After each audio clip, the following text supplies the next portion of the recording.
ప్రార్థన చేసిన సహోదరి కీర్తన గారికి హృదయపూర్వక వందనాలు తెలియజేస్తామండి. ఈ సమయంలో మరి దైవజనులు మన సంఘాన్ని వాక్యం ద్వారా బలపరచడానికి, దేవుని యొక్క చక్కని వర్తమానాన్ని మనకు అందించడానికి వారు సిద్ధంగా ఉన్నారు. దయచేసి మరి సహోదరి ప్రార్థన చేసినట్లు, ఎక్కడ 2-3 ఆయన నామం పేరట కూడి ఉంటారో వారి మధ్యన నేను ఉంటానని వాగ్దానం చేసిన దేవుడు, చిన్నమంద భయపడకు అని అభయం ఇచ్చిన దేవుడు మన మధ్య నుండి తప్పక మనం చేస్తున్న ప్రార్థనలు చూస్తూ ఉంటారు, వింటూ ఉంటారు. అదేవిధంగా మనం లోకంలో కలిసిపోకుండా దేవుని ఎడల ఆసక్తి కలిగి ఆయన ప్రార్థన యందు మక్కువ కలిగి ఆయన్ని స్తుతించడం అందు ఏకాగ్రత కలిగి మనం వచ్చింది దేవుడు చూస్తున్నారు. మన ప్రయాసము వ్యర్థం కాదు. ఏమండి, దేవుడు అన్యాయస్తుడైన దేవుడు కాదు, మన పట్ల న్యాయం చేసే దేవుడు. దేవుడు ఆయన కృప ద్వారా మనల్ని అందరినీ సజీవ లెక్కల్లో ఉంచారు.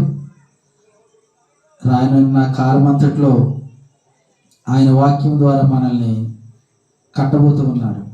కాబట్టి మంచి వర్తమానాన్ని ఈ రాత్రికాల సమయంలో దైవజనులు అందిస్తారు.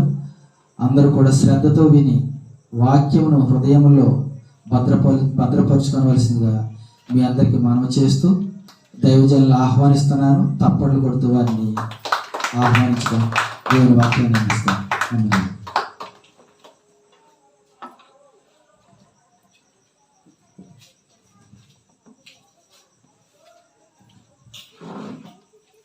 ప్రభు నామానికి స్తోత్రం. మీ అందరికీ వందనాలు.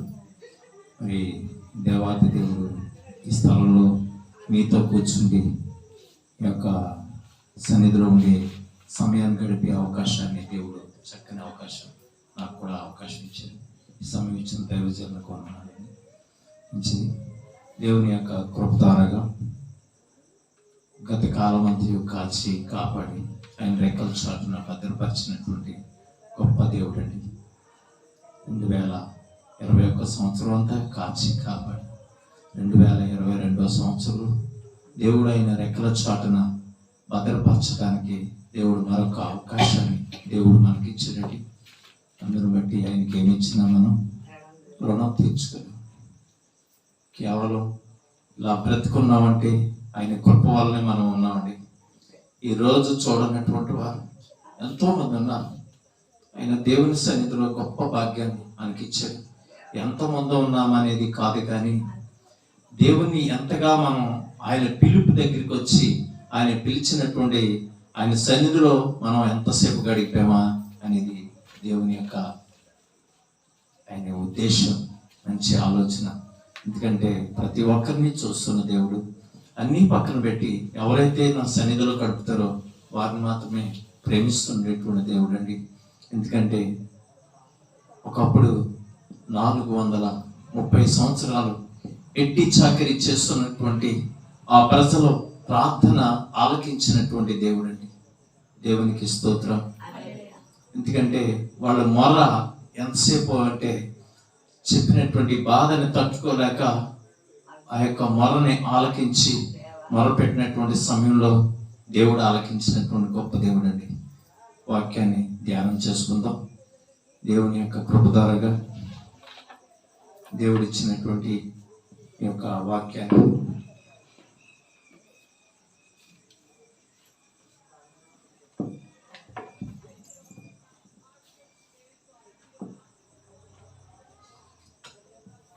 నిర్గమకాండంలో పరిశుద్ధ లేఖనం నుండి 3వ అధ్యాయం 7వ వచనం నుండి దేవుడు ఈ రీతిగా తెలియజేస్తున్నాడండి.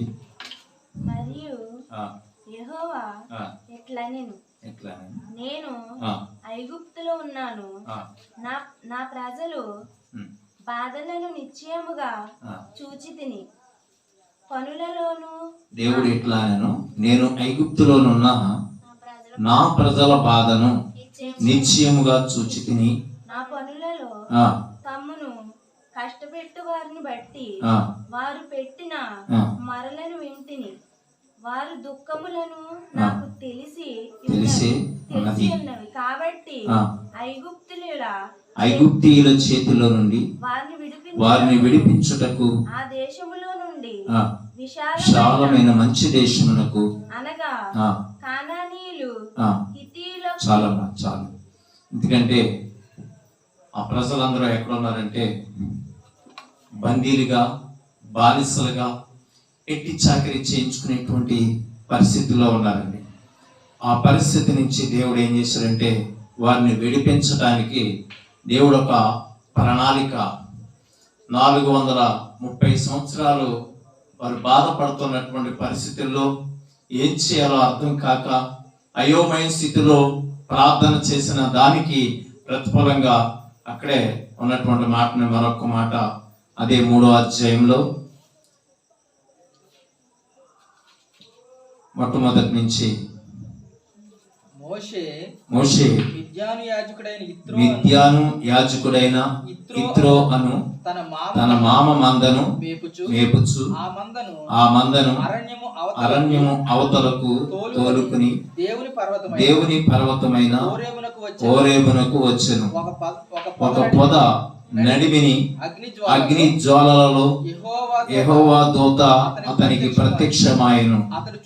అతడు చూచినప్పుడు అగ్ని వలన ఆ పొద మండుచూ ఉండెను, కానీ పొద కాలిపోలేదు. అప్పుడు మోషే ఆ పొద ఎలా కాలిపోలేదో నేను ఆ తట్టు వెళ్ళి ఈ గొప్ప వింత చూచెదను అనుకొనెను.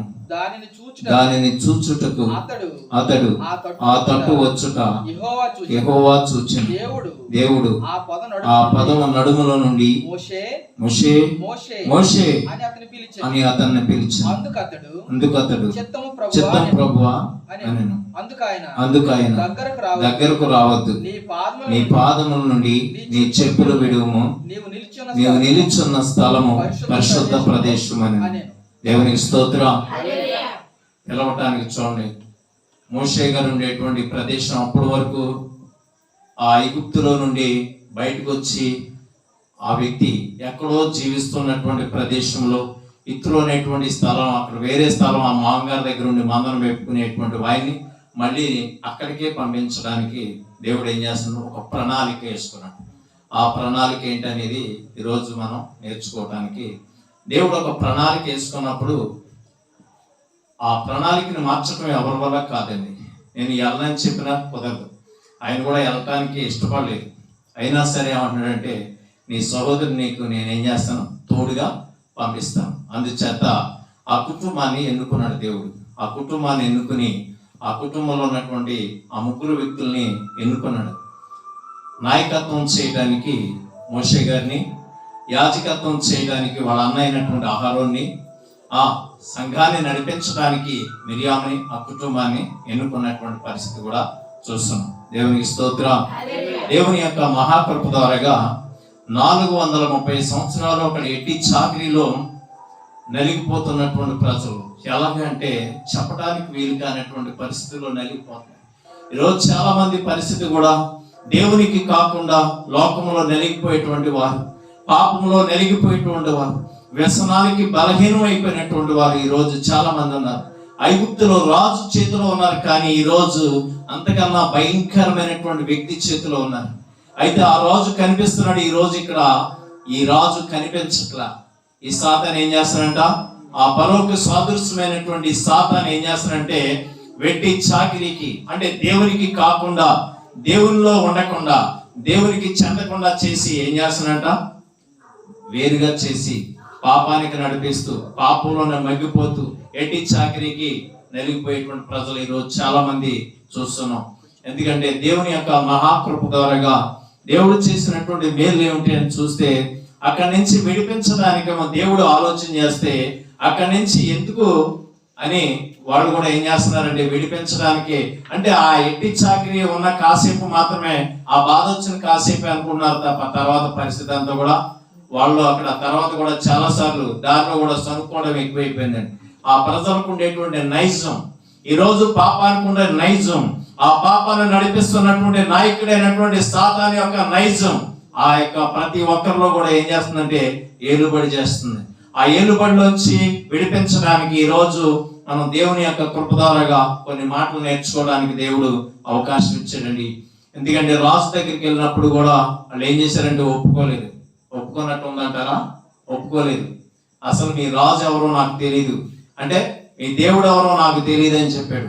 అంటే అక్కడ రాజుకున్నటువంటి ఆలోచన ఏంటంటే దేవుడు ఎవరో తనే దేవుడు. అక్కడ ఐగుప్తు దేశానికి అంతటికి కూడా ఎవరంటే దేవుడు, ఆ రాజే దేవుడిగా ఉండి అక్కడ ఏలుబడి చేస్తున్నాడు. ఈ రోజు ఇక్కడ కూడా ఇహలోకంలో చాలా మంది పరిస్థితి అలాగే ఉంది. ఎంత చెప్పినా కానీ చెవికి వినపట్టలేదు. ఎంతసేపు కూడా ఆలోచన మనోదేవత వారిని ఏం చేస్తుందంటే గుడ్డితనము కలగజేసేటువంటి పరిస్థితి. ఈ లోకంలో ఏలుబడి చేస్తున్న ప్రతి పరిస్థితి మనకి బాగా తెలుసు కాబట్టి దాని నుంచి విడిపించడానికి దేవుడు ఎన్నో ప్రయత్నాలు చేస్తున్నాడు. అనేక మంది సేవకుల ద్వారాగా అనేక మంది రీతులుగా ఇంకా ఎంతో ఆశ్చర్యంగా వారిని పాపం నుంచి విడిపించడానికి ఎన్ని ప్రయత్నాలు చేసినా, ఎన్ని ప్రార్థనలు చేసినా ఈరోజు చాలా మంది అక్కడి నుంచి రావడానికి ఇష్టపడతలేదు. పాపాన్ని విడిచిపెట్టి రావడానికి అవకాశం లేదండి.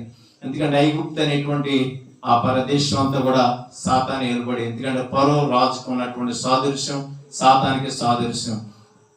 ఇక్కడ దేవుని ప్రజలు నలిగిపోతున్నటువంటి పరిస్థితి. ఈరోజు నిన్ను నన్ను కూడా ప్రేమతో అన్ని చక్కగా చేసినటువంటి పరదేశం ఆ పరిస్థితిని మర్చిపోయి ఈరోజు దేవునికి కాకుండా ఆ యొక్క సృష్టికర్తను విడిచిపెట్టి సృష్టికి ఈరోజు ఏం చేస్తున్నాడు, బానిసలు అయిపోయేటువంటి పరిస్థితి. అటువంటి పరిస్థితుల్లో వాళ్ళందరూ కూడా ఆలోచన చేస్తుంటే అప్పుడు మోషే గారిని పిలవటానికి చూడండి ఇక్కడ ఏం చేశాడంటే ఆ పొద మాత్రం ఏం చేస్తుందంట, పొద మండుతుంది కానీ అది కాలటం లేదు. ఈరోజు దేవుని యొక్క కృప ద్వారాగా ఆ యొక్క మంట, ఎందుకంటే ఆ మన దేవుడు ఎవరంట, దహించు అగ్ని అయినటువంటి గొప్ప దేవుడు. అక్కడ పొద కాలుతుంది కానీ ఏమాత్రం కూడా ఏమవట్లేదు, పొద మంట వస్తుంది కానీ ఆ చెట్టు ఏమాత్రం కూడా కాలట్లేదు. ఎందుకంటే దేవుని యొక్క పరిశుద్ధాత్మ అగ్ని నీలో నాలో మండుతుంటే మాత్రమే అది ఆ మంట అనేక మందికి రగిలించడానికి అవకాశం ఉందండి. అందుకనే ఆ రగిలించడానికి ఎక్కడో ఉన్నటువంటి మోషే గారిని పిలుచుకున్నాడు. ఎందుకంటే ఆ ప్రదేశంలో ఆయనకు ఒక గురి కలిగి చూస్తున్నాడు. అది ఎప్పుడు జరుగుతుందా అని చెప్పి ఎదురు చూస్తున్నాడు. ఆ ఎదురు చూసే సమయానికి ఇక్కడ ఆ పొద అక్కడ ఏంటో చూద్దామని చెప్పేసి అక్కడ దేవుని యొక్క ప్రణాళిక చొప్పున చెప్తుంటే ఎప్పుడు లెక్క చేయలేదు ఆ మోషే గారు. అప్పుడు మాత్రం ఒక ప్రణాళిక చొప్పున ఆ స్థలానికి వచ్చాడు. ఆ వచ్చినప్పుడు మాత్రం ఈ మాట చెప్పాడు, నా ప్రజలను విడిపించడానికి నీవు వెళ్ళాలి అని చెప్పాడు. ఎందుకంటే వెళ్ళడానికి కష్టం. కారణం ఏంటంటే అక్కడ ఉన్న ప్రజల పరిస్థితులు ఆయనకు బాగా తెలుసు. ఎందుకంటే తిరుగుబాటు ప్రజలు. ఈరోజు సేవ అంటే చావుతో సాదృశ్యం. చావు అనేటువంటిది ఎందుకంటే ఇక్కడ దేవుని గురించి చెప్తే అంత తొందరగా వారికి మారు మనసు రావడం చాలా కష్టం. ఆ వ్యక్తిని దేవుని దగ్గరికి నడిపించడం చాలా కష్టం. అవన్నీ గమనించుకుని ఆ మోషే గారు నేను వెళ్ళనని చెప్పడానికి సాదృశ్యం కలిగినటువంటి పరిస్థితి చూస్తున్నాండి. అటువంటి పరిస్థితుల్లో ఆయన కూడా ఎన్నో మార్గాలు చూపించి అక్కడ చెప్తున్నటువంటి మాట. ఎందుకంటే ఇక్కడ అక్కడికి వెళ్ళిన తర్వాత వాళ్ళతో చెప్పినటువంటి మాట చూద్దామండి. ఇక్కడ 5వ అధ్యాయంలో చూస్తే దగ్గరకు రావద్దు. 5వ అధ్యాయం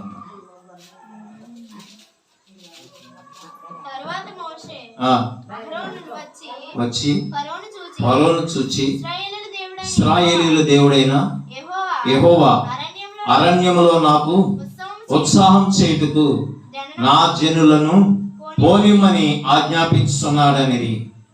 ఫరో నేను అతని మాట విని ఇశ్రాయేలీయులను పోనిచ్చుటకు యెహోవా ఎవడు, నేను తెలియదు, నాకు దేవుడు ఎవరో నాకు తెలియదు కాబట్టి నేను పంపించను. అంటే దేవునికి ఏం కావాలంట, ఉత్సాహం. అంటే దేవుని సన్నిధిలో స్తుతించడానికి, దేవుని ఆయన్ని మహిమపరచడానికి నా ప్రజలకు ఏం కావాలంటే అక్కడ చెప్తున్నటువంటి మాట. అక్కడ వారికి ఉన్నటువంటి ఆలోచన అక్కడ మోషే గారిని అడిగినప్పుడు పంపించనని చెప్పాడు. అసలు దేవుడే నాకు తెలియదని చెప్పాడు. అటువంటి పరిస్థితుల్లో వాళ్ళకి అక్కడ రాజుకి అక్కడ కన్ను తెరిపించడం కోసం అక్కడ కూడా ఒక ఆశ్చర్యమైనటువంటి కార్యాలు చేయడం జరిగింది. కారణం ఏంటంటే వారందరూ కూడా దేనికి బానిసలు అంటే ఆ సృష్టిలో ఉన్నటువంటి ప్రతి దానికి కూడా బానిసలు. అటువంటి బానిసత్వం చేస్తున్నటువంటి ఆ పరిస్థితుల్లో వాళ్ళే అక్కడ ఫరో అక్కడ దేవుడు. ఆ ఫరోకి తప్ప ఇంకెవరో మాట్లాడడానికి ఎవరికి అవకాశాలు లేనటువంటి పరిస్థితుల్లో అక్కడ చూస్తున్నటువంటి పరిస్థితి మనం చూద్దాం. ఎందుకంటే ఇక్కడ వాళ్ళు ఎక్కువగా ఆరాధన చేసేటువంటిది కారణం ఏంటంటే అక్కడ 7వ అధ్యాయంలో 12వ వచనం, అక్కడ 8వ వచనం చూద్దాం. 8వ వచనం, మరియు యెహోవా మోషే అహరోనుతో ఎట్లా నేను ఫరో మీ శక్తి చూపుటకై ఒక మహత్కార్యం కనుపరచుడని మీతో చెప్పినప్పుడు నీవు అహరోనును చూచి నీ కర్రను పట్టుకుని ఫరో ఎదుట దాన్ని పడవేయుము, అది సర్పమగును. మోషే అహరోనులు ఫరో యొద్దకు వెళ్ళి తమకు ఆజ్ఞాపించినట్టు చేసిరి. అహరోను ఫరో ఎదుటను అతని సేవకుల ఎదుటను తన కర్రను పడవేయగా కర్రను పడేసిన వెంటనే సర్పంగా మారింది. అప్పుడు ఫరో తన విద్వాంసులను మంత్రజ్ఞులను పిలిపించెను. అంటే ఇక్కడ మోషే గారు చేసేటువంటి దానికోసం ఏం చేస్తానంటే, అంటే అక్కడ రాజు కాబట్టి ఆయన చేతిలో కూడా చాలా మంది ఉంటూ ఉంటారు. అటువంటి కార్యక్రమాలు చేయడానికి వాళ్ళ చేతిలో చాలా మంది ఉంటూ ఉంటారు. చుట్టూపరగా ఆ ప్రదేశం అంతా కూర్చుని ఎవరు ఎప్పుడు పిలిస్తే అప్పుడు వెళ్ళడానికి అందరినీ కూడా ఆమె కూర్చోబెట్టేటువంటి పరిస్థితులు ఆయన ఏదో చేస్తున్నాడు మీరు కూడా చేయండి అని చెప్పినప్పుడు ఈయన కూడా ఏం చేశారంటే వీళ్ళందరూ కూడా ఆ మోషే గారు చేసిన పని అక్కడ ఉన్న వాళ్ళు అందరూ కూడా చేశారట. ఆ చేసినటువంటి దానికి మరి ఇద్దరికి ఉండేటువంటి తేడా ఏంటని చూస్తే ఇప్పుడు మనం చూసుకుంటే వాళ్ళు చేశారు, ఈయన చేశాడు. ఇప్పుడు ఇక్కడ మోషే గారు చేసినటువంటి మరి ఇక్కడ దేవుని యొక్క మహిమ కనిపించాలంటే ఏం చేయాలంటే దేవుడు ఒక అద్భుతాన్ని చేశాడు. అక్కడ ఉన్నటువంటి ఆ మోషే గారు వేసినటువంటి కర్ర పాముగా మారినటువంటిది, అక్కడ ఉన్నటువంటి పాములుగా మారినవన్నీ కూడా వచ్చి శుభ్రంగా తినేసి ఏం చేసిందంటే వచ్చి కూర్చున్నటువంటి పరిస్థితి. అంటే దేవుని శక్తి తెలియటం కోసం ఏం చేస్తానంట, దేవుడు ఒక అద్భుతాన్ని చూపిస్తే నాది గొప్పని వాళ్ళు కూడా చేస్తున్నారు. అలాగే ఈరోజు దేవుడు చేసిన దాన్ని నేను కూడా చేస్తున్నానని సాతాను కూడా చేసి చూపిస్తూ ఉంటుందని. అంచేత అటువంటి పరిస్థితుల్లో కూడా దేవుడు ఏం చేస్తున్నాడంటే ఒక గుణపాఠం చెప్పడానికి దేవుడు ఒక అద్భుతాన్ని చూపించడం జరిగింది. ఎందుకంటే మనుషులు దేనికి బానిసలు అంటే ఒక సర్పానికి బానిసలు అయిపోయారు. ఎందుకంటే వాళ్ళు అక్కడ ఆరాధించేటువంటిది మనోళ్ళు కూడా చాలా మంది చేస్తుంటారు. ఎందుకంటే మనకు బాగా తెలుసు, ఒకప్పుడు నేను కూడా చేసినటువంటి వాడిని. అటువంటి పుట్టలోకి వెళ్ళి పాలు పోయి ఇటువంటివన్నీ కూడా మేము చేసాం కాబట్టి ఒకప్పుడు చేసాం. అయితే అది అప్పుడు తెలియలేదు. అయితే ఇక్కడ చెప్పినటువంటి మాటను బట్టి వాళ్ళందరూ ఆరాధించేది ఎవరినంటే ఆ సర్పానికి ఆరాధన చేస్తున్నారు. అయితే అటువంటి సమయంలో వాళ్ళందరూ కూడా ఏం చేశారంటే అక్కడ ఉన్నటువంటి పరిస్థితిని చూసి వాళ్ళు అప్పుడైనా జ్ఞానం తెచ్చుకుంటారేమో అని చెప్పి ఆయన అక్కడ దేవుడు చూపించాడు. కానీ వాళ్ళు ఇంకా చేస్తానంటున్నాడు కానీ అక్కడ కూడా ఏమీ మార్పు చెందలేదు. అటువంటి పరిస్థితి ఈరోజు అంత తొందరగా ఎవరు కూడా మారేటువంటి పరిస్థితులు కనిపించట్లేదండి. అక్కడ ఆరాధించేది అక్కడ సాతాన్ అనేటువంటిది మొట్టమొదట మనకి ఆదాము అవ్వల దగ్గరికి అవ్వమ్మ దగ్గరికి వచ్చినటువంటి రూపం ఏంటంటే ఆ సర్పాన్నే ఏం చేసిందంటే అవ్వమ్మను పాడు చేయడానికి అక్కడికి ఏం చేసిందంటే దేవుని యొక్క ఆజ్ఞలను పాడు చేయడానికి, దేవుని యొక్క ప్రణాళికని తారుమారు చేయడానికి ఏ రూపంలో వచ్చిందంటే మొట్టమొదటిగా చూస్తే ఆ సర్పంలోంచే వచ్చినట్టుగా చూస్తున్నాం. కారణం ఏంటంటే వాళ్ళు దేని ఆరాధన అంటే ఎక్కువగా దాని మీద ఆధారపడి ఉన్నారు వాళ్ళు అక్కడ. అందుచేత దానికి అక్కడ జరిగినటువంటి దానికి మొట్టమొదటిగా ఒక సూచన చూపించిన వాళ్ళు ఏమాత్రం కూడా మార్పు లేదు. రెండోదిగా మార్పు వస్తుందేమో అని చెప్పేసి రెండోసారి కూడా ఏం చేశారంటే ఒక నది దగ్గరికి వెళ్ళినప్పుడు వాళ్ళు ఏం చేస్తారంటే వాళ్ళకు ఉండేటువంటి పూజా సామాగ్రి అంతా కూడా ఆ నది దగ్గర చక్కగా తోముకుని వాళ్ళు ఏం చేస్తూ ఉంటారండి. ఆ దానికి వాళ్ళు ఏం చేస్తూ ఉండేవారంటే అవన్నీ శుభ్రం చేసుకునేటువంటి పరిస్థితుల్లో అక్కడికి మోషే గారు వచ్చినప్పుడు కూడా ఏం చేశాడంటే అక్కడ చూసాడు. అయ్యా ఎప్పుడైనా సరే నా ప్రజల్ని పోనవమని చెప్పినప్పుడు పోనవటానికి ఏమాత్రం కూడా ఒప్పుకోకపోతే అదే అక్కడ ఏం చేశాడంటే రెండోసారి చూస్తే అక్కడ అద్భుతమైనటువంటిది రెండో కార్యక్రమం కూడా చేయడం జరిగింది. అక్కడ 7వ అధ్యాయంలో 20వ వచనం చూస్తే యెహోవా ఆజ్ఞాపించినట్లు మోషే అహరోనులు చేసిరి. అతడు ఫరో ఎదుటను అతని సేవకుల ఎదుటను తన కర్రను పైకెత్తి ఏటి నీళ్లను కొట్టగా ఏటి నీళ్లను రక్తముగా మార్చబడెను. దేవునికి స్తోత్రం. రెండో అద్భుతాన్ని ఎక్కడ చేశాడంటే నది దగ్గర చేశాడండి. ఎందుకంటే నీరే దేవుడు. చాలా మందికి గంగమ్మ అంటారు, మనకు బాగా తెలుసు. కారణం ఏంటంటే వాళ్ళు చేసి ఆరాధన చేసేది ఎక్కువగా పంచభూతాల్లో ఇదొకటి. అందుచేత వాళ్ళు చేసినటువంటి దానికి అది నిజమైనటువంటిది కాదని చెప్పడానికి దేవుడు ఏం చేశాడంటే ఆ 3 రోజులు కూడా అక్కడ అదంతా కూడా ఏమైపోయిందంటే ముఖం కడుక్కోవడానికి నీళ్లు ముట్టుకుంటే ఏమైపోయింది, రక్తంగా. అక్కడ నదిలో నీళ్లు తీసుకుని ముఖం కడుక్కోవడానికి లేదు, రక్తం చూస్తూ ఉండగా ఎవరైనా ముట్టుకోగలరా?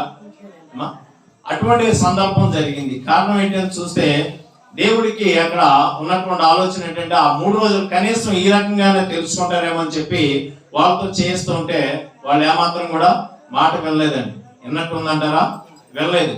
ఆ 3 రోజులు కనీసం ముఖం కానీ స్నానం కానీ ఏమీ లేదు, వంట లేదు, ఏమీ లేదు, తాగడానికి లేదు. చూత గ్లాసు నీళ్లు ఉంటే ఆ నీళ్లు కూడా ఎలా మారిపోయినంటే మొత్తం కూడా రక్తంగా ఉండేటువంటి పరిస్థితి. అంచేత నీరే దేవుడు అనుకునే వాళ్ళు ఆరాధన చేస్తున్నటువంటి పరిస్థితుల్లో అక్కడ చూస్తే అక్కడ కూడా ఏం జరిగిందంటే అక్కడ నీటిని రక్తంగా మార్చాడు. కనీసం ఆ రకంగాన దేవుని తెలుసుకుంటాడేమో అని చెప్పి. ఎందుకంటే దేవుని తెలుసుకోవడానికి అవకాశం చాలా తక్కువ. కారణం ఏంటంటే అంత ఆలోచన లేదు. ఏదైనా దేవుని గురించి చెప్తే ఎవరు కూడా పట్టించుకునేటువంటి పరిస్థితులు ఏమాత్రం కూడా లేదని చెప్పి చెప్పడానికి ఇది ఒక మాదిరి. కారణం ఏంటంటే దేవునికి బాగా తెలుసు ఎలా రప్పించుకోవాలో. ఎందుకంటే ప్రతి వ్యక్తిని కూడా పిలవడానికి దేవుడు ఏం చేస్తున్నాడంటే ఒక మార్గాన్ని చూపిస్తున్నాడు. ఆ మార్గాన్ని విడిచి మన ఇష్టానుసారంగా చేస్తున్నాం. తర్వాత చూస్తే అక్కడ ఏం జరిగింది అని చూస్తే ఆ 3 రోజులు కూడా ఏమాత్రం కూడా అలాగైనా ఉంటానికి ఒప్పుకున్నారు. కానీ ఇప్పుడు కారణం ఏంటి, దానికి మార్గం ఏంటి అని చెప్పి కూడా ఏమాత్రం కూడా ఆలోచన లేనటువంటి పరిస్థితి. మూడోదిగా అక్కడ చూస్తే 8వ అధ్యాయంలో చూస్తే అక్కడ 5వ వచనం కాడి నుంచి 8వ అధ్యాయం.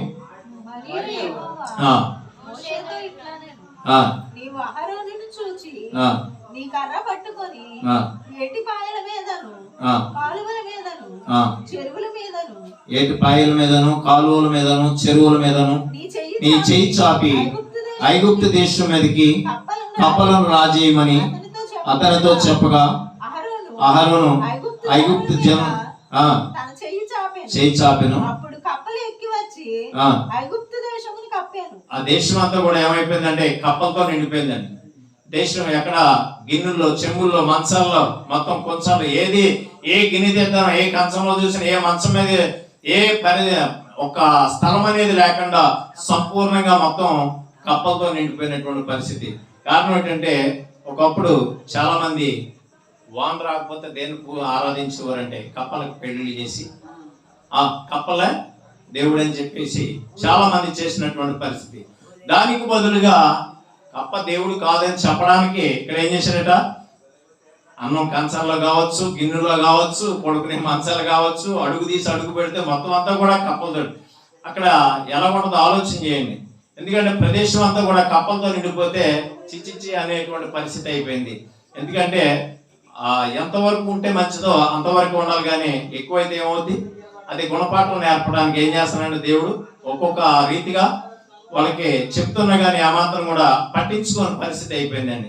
ఎందుకంటే ఆ ఎక్కువగా ఆరాధన చేసేది దేని అంటే కప్పలకి ఆరాధన చేసేవారు.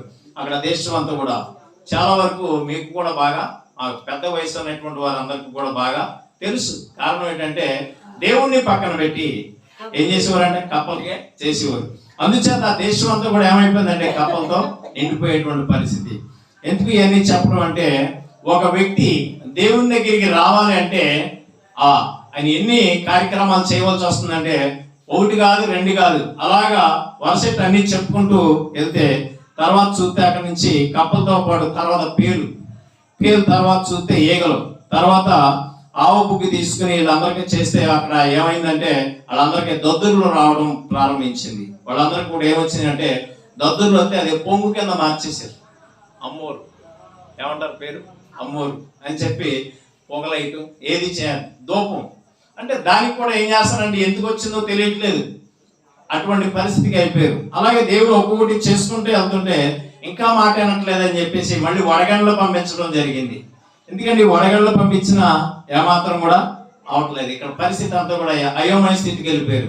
తర్వాత మళ్ళీ మిడతలు పంపించాడు. మిడతలు చూసినా వీళ్ళు ఏమైనా మార్పు వస్తుందేమో అని చెప్పి ఆయన అంతకంతకి ఎలా చేస్తుంటే ఏమాత్రం కూడా మనుషుల్లో మార్పు రావట్లేదండి. ఒక రోజు కాకపోతే ఓ రోజైనా ఇంకా మార్పు వస్తుందని చెప్పేసి ఆలోచన చేస్తున్నారు. కొంతమందికి ఒక చాలా ఉంటాయి, హద్దులు ఉంటూ ఉంటాయి. కారణం ఏంటంటే కొంతమందికి కులకట్టు, మతకట్టు, ప్రాంతీయ కట్లు, ఆచార కట్లు ఇవన్నీ కూడా అట్లోంచి నేను బయటికి రావటం నాకు కష్టమైంది. కానీ తప్పదు. ఆయన తలుచుకుంటే ఏదైనా సరే పుట్టేనా పెట్టైనా ఏదైనా చేయగలిగే సమర్థత కలిగిన గొప్ప శక్తివంతుడని దేవుని స్తోత్రం. ఏది ఏమైనా అన్ని చేసినా గానీ ఆఖరుగా చూస్తే అక్కడ 10వ అధ్యాయం 21లో చూస్తే నిర్గమకాండంలో ఒక చీకటికి ప్రవేశించిందండి. చీకటి కూడా పంపించాడు. ఎందుకంటే అక్కడ ఉన్నటువంటి ఆ ప్రదేశం అంతా కూడా ఏమైపోయిందంటే అక్కడ చూడండి ఆ మాట. అందుకు యెహోవా మోషేతో ఆకాశము వైపు నీ చెయ్యి చాపుము, ఐగుప్తు దేశం మీద చీకటి చేతికి తెలియనంత చిక్కని చీకటి కమ్మెను. చిక్కని చీకటి అట. చీకటిలో రకాలు ఉన్నాయి చూడండి. చిక్కని చీకటి అంటే ఆ 3 రోజులు కూడా కనీసం పక్కన ఉన్న వ్యక్తిని గమనించడానికి కూడా వీలు కానంత చీకటి. చీకటికి సాదృశ్యం పాపం. పాపానికి వచ్చే జీతం మరణం అని చెప్పేసి అక్కడ ఉంది. దేవుని యొక్క కృపతో అక్కడ ఎన్ని పంపించినా 9 రకాలు చూసేటండి. ఈ 9 రకాలు కూడా మాట వినలేదు. ఎందుకంటే అక్కడ ఉన్నటువంటి ప్రజలు ఇశ్రాయేలీలు ఉన్నారు. తర్వాత మాట చూస్తే ఆ ఇశ్రాయేలీలో ఎక్కడ కూడా చీకటి లేదండి. అక్కడే ఉన్నారు, వాళ్ళు కూడా అక్కడే ఉన్నారు. అయితే ఇవన్నీ కూడా ఎవరికి అంటే దేవుని మాట వినకుండా ఎవరైతే ఉన్నారో వారికి మాత్రమే ఇవన్నీ జరుగుతున్నాయి. కానీ వాళ్ళు గమనించట్లా.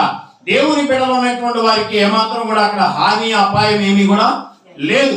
అటువంటి పరిస్థితి చూడండి. తర్వాత మాట చూస్తే అక్కడ అదే ఉంది. ఆకాశం వైపు తన చెయ్యి ఎత్తినప్పుడు ఐగుప్తు దేశమంతయు 3 దినములు గాఢాంధకారమాయెను. 3 దినములు ఒకనినొకడు కనుగొనలేనంట చిక్కని చీకటి కమ్మేసింది.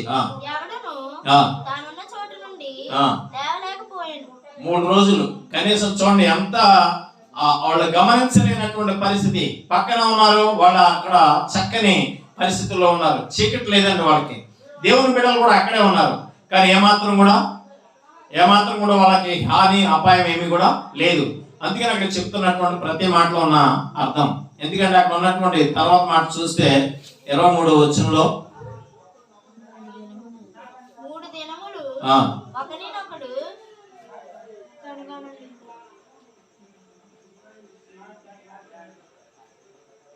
అంటే వాళ్ళకి మాత్రం తప్ప ఇక్కడ ఇశ్రాయేలీలకు మాత్రం ఏమాత్రం కూడా అక్కడ చీకటి లేదండి. అక్కడ 3 దినములు కూడా ఎవరికి చీకటి అంటే అయినను ఇశ్రాయేలు అందరికీ వారి నివాసములలో వెలుగుండెను.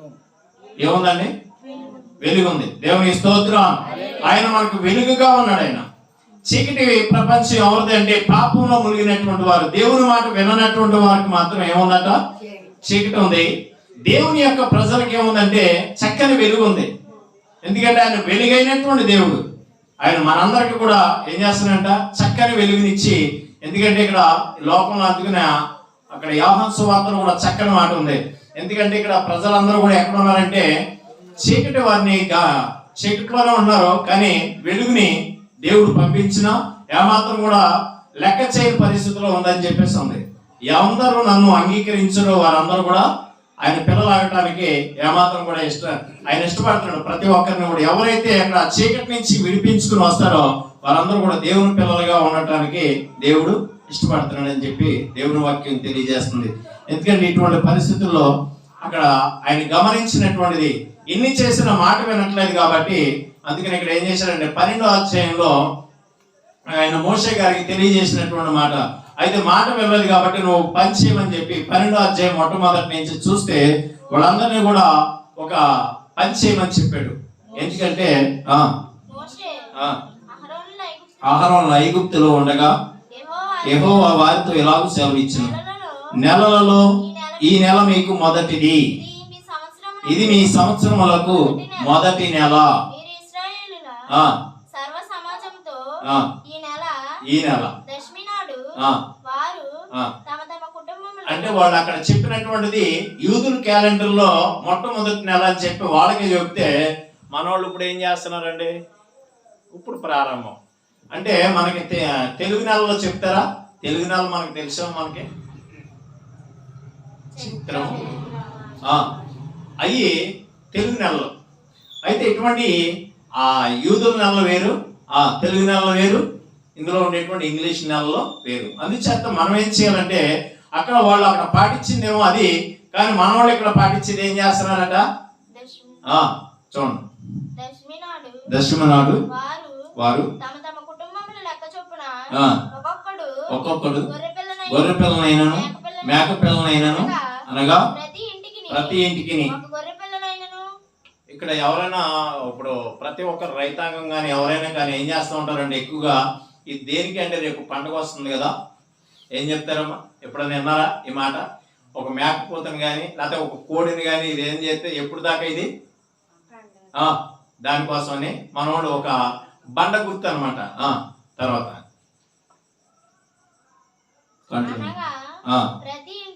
ప్రతి ఇంటికి ఒక గొర్రె పిల్లనైనను ఒక మేక పిల్లనైనను తీసుకున్న వాళ్ళను ఆ పిల్లను తినుటకు ఒక కుటుంబం చాలకపోయిన ఎడల వాడును వాని పొరుగు వాడును దాన్ని తీసుకున్న వాళ్ళను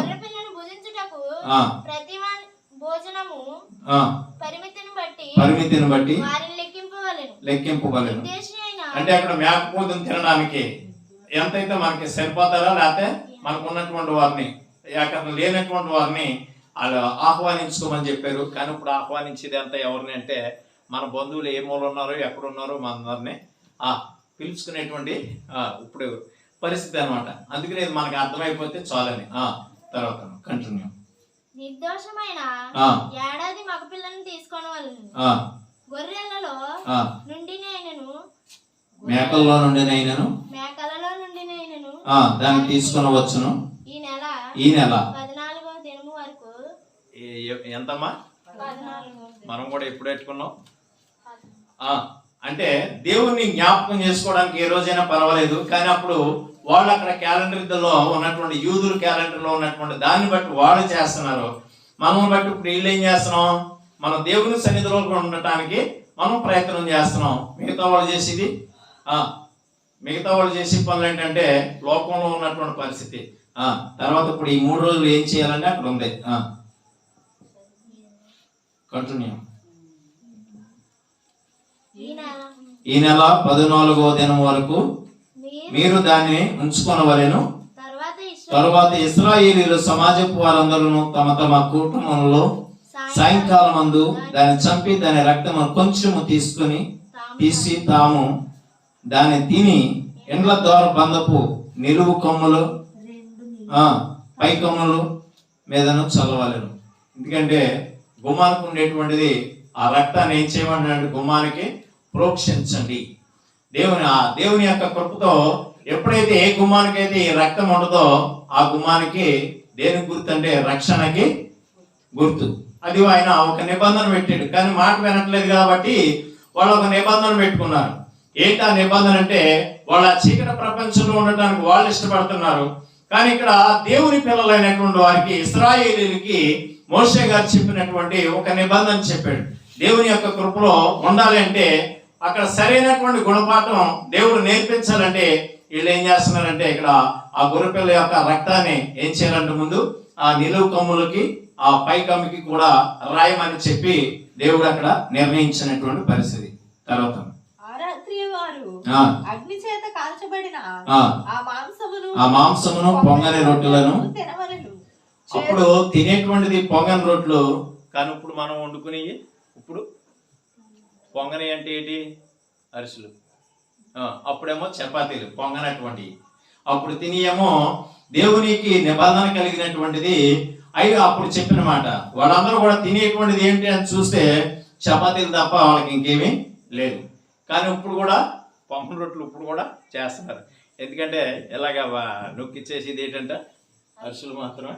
ఇప్పుడు ఆ రోజులకి దీనికి మార్చుకుని చేస్తున్నటువంటిది. అంటే ఈ రోజు మనకి చాలా మందికి ఇది అర్థమైతే సరిపోద్దని చెప్పడానికి.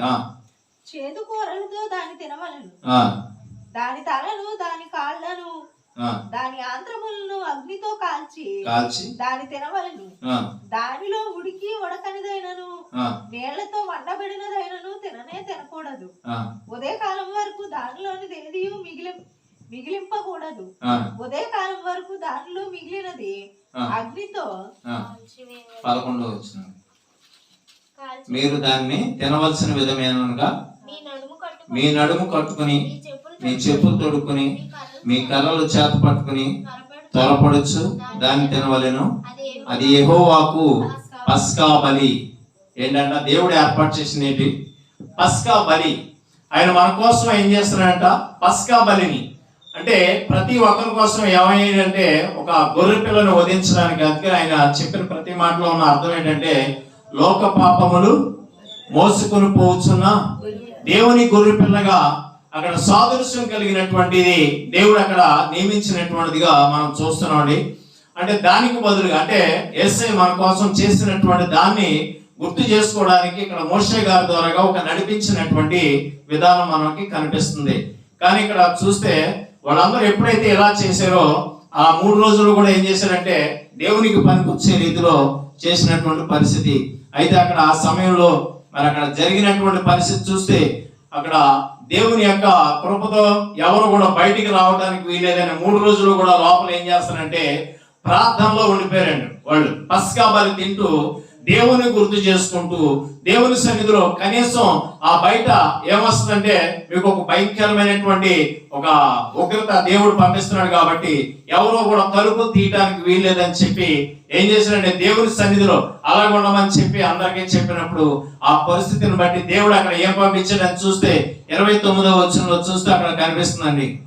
29వ వచనం, అర్ధరాత్రి వేళ జరిగినదేమనగా సింహాసనం మీద కూర్చున్న ఫరో మొదలుకొని చెరసాల్లో ఉన్న ఖైదీ యొక్క తొలి పిల్ల వరకు ఐగుప్తు దేశం అంతయు అందరి తొలి పిల్లలందరినీ పశువుల తొలి పిల్లలన్నిటినీ యెహోవా హతము చేసెను. ఆ రాత్రి ఫరోయు అతని సేవకులందరూ ఐగుప్తు దేశీయులందరూ లేచినప్పుడు శవము లేని ఇల్లు ఒకటైనను లేకపోయినందున అక్కడ ఐగుప్తులో మహాఘోష పుట్టెను. అప్పుడు వరకు దేవుని మాట ఏమాత్రం కూడా లెక్క చేయనటువంటి పరిస్థితి. దేవుడు అంటే ఎవరో తెలియనటువంటి పరిస్థితి. అటువంటి పరిస్థితుల్లో దేవుడు వాళ్ళకి గుణపాఠం చెప్పడానికి ఏం చేశాడంట? ఏ ఒక్క ఇల్లు విడిచిపెట్టకుండా ప్రతి ఇంట్లో కూడా ఎవరున్నారంట? ఒక శవం పడి ఉందంట. ఆ శవాన్ని మరి తీసుకెళ్ళడానికి ఎంతమంది కావాలండి? 4. కానీ మరి లేరు, అక్కడ లేరు. అటువంటిప్పుడు ఏం చేయాలి? అప్పుడు వాళ్ళు తోడుతో లాక్కెళ్ళేవారట. ఏం చేయాలో తెలియక తోడు వేసుకుని లాక్కెళ్తాం మొదలు పెట్టేవారు. అందరూ లాక్కెళ్తుంటే అందుకని అక్కడ మనం కీర్తన గ్రంథంలో ఒక మాట చెప్పి ఉంది. ఆ మాట మనకు బాగా తెలుసు. నీ పక్కన 1000 మంది పడినను, నీ కుడి పక్కన 10,000 మంది పడినను వాళ్ళు అక్కడే ఉన్నారు. వాళ్ళ ఇంట్లో ఏముందంటే దేవుని స్తుతించేటువంటి గృహంగా ఉంది, దేవుని మహిమపరిచేటువంటి పస్కా బలి ఉంది. కానీ ఇక్కడైతే దేవుడు అంటే తెలియనటువంటి వారికి ఏముందంటే అక్కడ ఏం కనిపిస్తుందండి? శవం లేని ఇల్లు ఒకటైనా లేదని చెప్పుంది. అందుకనే ఆఖరి రోజున ఏం చేస్తారట? ముగ్గుని ఏం చేస్తూ ఉంటారు? ముగ్గుని ఎవరు లాగుతారట? ఎవరు లాగుతారంటారా? మనమే తెలుసుకోవచ్చు. కారణం ఏంటంటే ఎవరు లాగుతున్నాం అనేటువంటిది ఈ రోజు అక్కడ లాగినటువంటిది డెడ్ బాడీ లాక్కెళ్ళేవాడు. ఈ రోజు ఎవరు లాగుతున్నారు అనేటువంటిది అది మనకు తెలియదు. ఎంచేతంటే ఇక్కడ దేవుని కృపతో వాళ్ళందరికీ ఒక పాఠం చెప్పడానికి వాళ్ళందరూ ఏం చేశారంట? ఐగుప్తు దేశంలో దేవుడు తెలియనటువంటి వారందరికీ కూడా ఏముందంట? ఘోష. ప్రతి ఇంట్లోనూ గొల్లుమనేటువంటి పరిస్థితి కనిపిస్తుంది. కారణం ఏంటంటే దేవుని మాట ఏమాత్రం కూడా లెక్కలేనటువంటి పరిస్థితి చూస్తున్నాం. ఎందుకంటే దేవుని యొక్క కృప ఎక్కడైతే ఉందో మరి వీళ్ళందరూ కూడా ఎక్కడ ఉన్నారు? వాళ్ళు లోపల చక్కగా ఉండి వాళ్ళు దేవుని స్తుతించుకుంటూ ఉన్నటువంటి పరిస్థితి. ఇప్పుడు కూడా మనం దేవుని యొక్క సన్నిధిలో ఉండటానికి దేవుడు మనకి అవకాశం ఇచ్చినటువంటి గొప్ప అవకాశం. ఈ అవకాశం అందరికీ లేదండి. ఈరోజు చూడండి, ఎక్కడ చూసినా సరే 3 రోజులు ఎక్కడ ఉంటారంటే పొయ్యిలు విడిచిపెట్టరు. కానీ దేవుని సన్నిధి విడిచిపెట్టకుండా వాళ్ళు ఉన్నారు, కానీ పొయ్యిలు విడిచిపెట్టకుండా వాళ్ళు ఉన్నారు. ఇద్దరికి తేడాది. ఎందుకంటే దేవుని యొక్క సన్నిధిలో దేవుని స్తుతించుతూ వాళ్ళు ఏం చేశారట? దేవుని మహిమపరిచి విడుదల. కింద మాటలు చూస్తే వెంటనే చూడండి ఏమని చెప్తున్నాడు. ఎక్కడున్నాడో బాబో తొందరగా ఆయన మోషే అహరోనుల్ని అర్జెంట్ గా పిలిపించండి. ఎవరంట? మీ దేవుడే గొప్పవాడని చెప్పడానికి ఇదే మంచి అవకాశం అని చెప్పి ఏం చేస్తున్నాడు చూడండి. వారితో మీరును ఇశ్రాయేలు లేచి నా ప్రజల మధ్య నుండి బయలు వెళ్ళుడి. దేవునికి స్తోత్రం. ఎక్కడి నుంచి అంట? బానిసత్వం నుంచి విడిపించడానికి దేవుడు ఏం చేశాడట? ఒక గుణపాఠం చెప్పడానికి దేవుడు ఏం చేశాడు? ఒక చక్కని అవకాశం ఇచ్చాడు. ఈ రోజు మనకు కూడా ఒక బానిసత్వం నుంచి, పాపం నుంచి విడుదల అవడానికి, ఆ బానిసత్వం నుంచి ఏం చేశాడంటే దేవుడు చక్కని మనం ఇక్కడ కూర్చున్న ప్రతి ఒక్కరు కూడా ఏం చేస్తున్నాడంటే విడుదల ఇచ్చినటువంటి దేవుని తెలుసుకునే అవకాశాన్ని ఇచ్చాడు. దేవుని సన్నిధిలో అవకాశం ఉందండి. ఇటువంటి అవకాశం అందరికీ లేదండి, అవకాశం లేదు. అందుకని ఇక్కడ దేవుని యొక్క మాట తెలియజేస్తున్నమాట. దేవుని యొక్క కృపలో మరి ఏం చేస్తున్నాడు చూడండి. తర్వాత ఏ మాట చెప్తున్నాడు? మీరు చెప్పినట్లు పోయి యెహోవాను సేవించుడి. మీరు చెప్పినట్లు. అప్పుడు దాకా నీ దేవుడు ఎవరో, నీ దేవుడు ఎవరో నాకు తెలియదనేటువంటి నోటుతో ఏం చేస్తున్నాడు దేవుడు? వారికి ఒక పాఠాన్ని నేర్పించాడు. ఒకప్పుడు నేను కూడా ఒక పాఠం నేర్చుకున్నాను. కారణం ఏంటంటే నేనే గొప్ప, నా కులమే గొప్ప, నా మతమే గొప్ప, నేనే గొప్ప అనంతా వీరుణ్ణి సూర్యుని అన్నాను. ఏడ్సేను అలాగుండని చెప్పి దేవుడు ఏం చేశాడంటే ఒక ముట్టికే ముడితే వెళ్ళి హాస్పిటల్లో పడ్డాం. కాబట్టి దేవుని యొక్క కృపతో దేవుడు ఈ స్థలంలో నిలబడే అవకాశం నాకు ఇచ్చాడు. కాబట్టి అందుకే నీ మాట చెప్పడానికి అవకాశం దొరికింది. కారణం ఏంటంటే ఒకప్పుడు అన్ని ఇచ్చేసినటువంటి వ్యక్తినే ఈ రోజు విడుదల ఇచ్చినటువంటి దేవునికి కృతజ్ఞతలు తెలియచేయడానికి దేవుడు ఎక్కడైనా ఇటువంటి అవకాశం దొరుకుద్దేమో అని చెప్పి ఎదురు చూసేటువంటి అవకాశాన్ని దేవుడు కలగజేశాడు. దేవునికి స్తోత్రం. ఎంత గొప్ప దేవుడు అండి. ఈ రోజు విడుదల ఇవ్వడానికి దేవుడు చేస్తుంటే మనం ఏం చేస్తున్నాం? బానిసత్వం 430 సంవత్సరాల నుంచి ఎట్టి చాకిరీగానే ఇష్టపడ్డారు. కానీ దేవుడి నుంచి ఏం చేస్తున్నారు? ఎప్పుడు మరి అన్నాళ్ళకు గుర్తొచ్చింది దేవుడు? 430 సంవత్సరాల దాకా ఎవరికి కూడా గుర్తులేదు. ఈ మాట ఎప్పుడు చెప్పాడంటే ఆది కాండంలో చెప్పి ఉంచాడు అబ్రహాం గారికి. అబ్బాయి, నువ్వు చేసిన దానికి ఒకప్పుడు వాళ్ళు ఏం చేస్తారంటే తర్వాత నీ వంశంలో ఉన్న కొంతమంది అయితే ప్రజలు ఎక్కడ ఉంటారట? బానిసత్వానికి వెళ్ళిపోతారని చెప్పాడు. అటువంటిది నెరవేర్పు కోసం ఏం చేశాడంటే దేవుడు ఆ రీతిగా చేయటం జరిగింది. దేవునికి స్తోత్రం. ప్రతి దానికి కూడా ఏం చేస్తాడంటే మన ముందే అన్ని పెట్టాడు దేవుడు. నువ్వు దేనికి బానిసత్వం దాన్ని పక్కన పెట్టి దేవునికి మాత్రం నువ్వు ఉంటే మాత్రం, దేవునికి లోబడితే మాత్రం, దేవుని సన్నిధిలో ఉంటే మాత్రం నీకేమిస్తాడట? విడుదల ఇవ్వడానికి చూస్తున్నాడు. బానిసత్వం నుంచి విడుదల ఇచ్చే గొప్ప దేవుడు మనకు ఉన్నాడని ఎవరైతే తెలుసుకుంటారో వారు మాత్రమే ధన్యులని చెప్పడానికి దేవుడు ఈ వాక్యాన్ని మనకు తెలియజేస్తున్నాడు. దేవునికి స్తోత్రం. అన్ని విషయాల్లో దేవుడు మనకి ఏం చేస్తున్నాడంటే విడుదల ఇవ్వడానికే చూస్తున్నాడు. ఎందుకంటే ప్రతి ఒక్కరికి కూడా ఒక భయం అనేటువంటిది ఉంటుంది. ఆ భయం నుంచి, ఆ పాపం నుంచి చాలా మంది బయటికి రావడానికి ఇష్టపడరు. ఆ ఇష్టపడేటువంటి ఎవరైతే ఉంటారో వారికి మాత్రమే దొరుకుతుందండి. ఎందుకంటే అందరూ కూడా బయటికి రాలేరు. ఇచ్చినటువంటి ఆశీర్వాదాన్ని చూసుకుని చాలా మంది అక్కడే ఆగిపోతూ ఉంటారు. ఆగిపోయింది కాదు కానీ సాగిపోమని దేవుడు చెప్తున్నాడు. ఎప్పుడైతే మనం సాగిపోతామో, ఇచ్చినటువంటి ఆశీర్వాదాన్ని గుర్తు చేసుకుని ఎప్పుడైతే ముందుకు సాగుతావో అప్పుడు మాత్రమే మన వైపు దేవుడు చూడటానికి ఇష్టపడుతున్నాడు. కారణం ఏంటంటే ఎప్పుడైతే దాన్ని విడిచిపెడతామో, విడిచిపెట్టినప్పుడు మాత్రమే గొప్ప కార్యాలు జరుగుతాయండి. కారణం ఏంటంటే ఆ బానిసత్వం నుంచి అన్నింటినీ కూడా ఏం చేయాలి? మనం విడిచిపెట్టడానికి ఆ బానిసత్వం నుంచి మనకు కూడా ఇస్తున్నాడు, స్వతంత్రాన్ని ఇస్తున్నాడు. అందుకని ఇక్కడ చెప్తున్నాడు, గలతీ పత్రికలో ఒక మాట చెప్తున్నాడు. మొట్టమొదటి వచనం 5వ అధ్యాయం మొట్టమొదటి వచనం.